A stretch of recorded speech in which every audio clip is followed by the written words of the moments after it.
The Boeing F-15C Eagle has been in service with the U.S. Air Force for nearly 40 years and will likely serve for decades to come. Over the years, the mighty F-15 has been upgraded to keep pace with evolving threats, but does the venerable Eagle still have what it takes to dominate the skies? The answer is yes, absolutely. The Eagle may be old, but it's still one of the best air superiority fighters flying.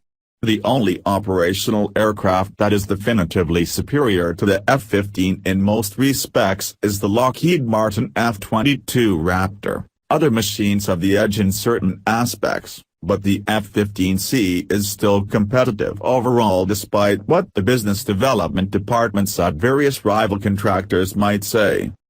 Perhaps the most advanced threat the F-15 is likely to encounter is the Russian-built Sukhoi Su-35 Flank-Harry. While there are more advanced threats in development, those aircraft are likely to be too expensive to ever become commonplace. The Su-35 isn't the most common potential threat out there, but there is a good chance it will proliferate. Indonesia has reportedly decided to purchase the Su-35. And we know that the Chinese have had discussions about a potential purchase.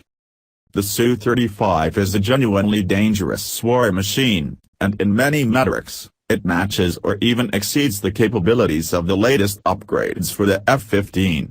In terms of pure kinematic performance, the Su-35 is slightly slower than the F-15C in terms of max speed, but it can out-accelerate the Eagle with its powerful twin Saturn's Delhi I-117S engines, which put out 31,900 pounds of thrust each.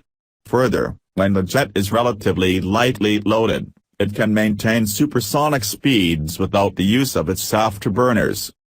While excellent acceleration at high altitude to supersonic speeds is a huge advantage, the F-15C is no slouch, and it wouldn't be a decisive edge for the Russian jet. However, where the Su-35 does have an insurmountable edge is at low speeds. The Flank-Harry has three-dimensional thrust vectoring and is unbelievably maneuverable at low speeds.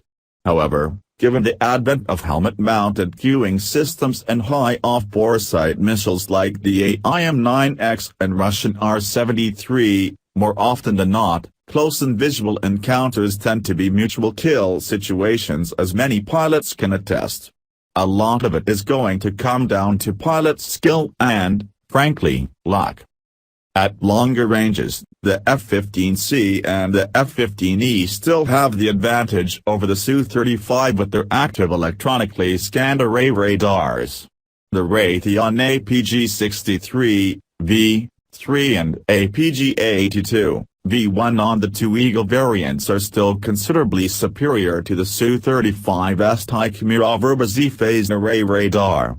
The Su-35 does hold a fleeting advantage for now for passive sensors since it has a built-in infrared search and track system, IRST, but the F-15 fleet will receive a very capable IRST in the near future, nullifying the flanker's edge. One area the Flank-Harry probably holds the edges with its electronic warfare suite. The Su-35S boasts a potent digital radio frequency memory jamming suite that can wreak havoc with a AIM-120M ROM missile. While American missiles are likely to eventually make it through, it will take many more missiles to achieve a kill than planners were counting on.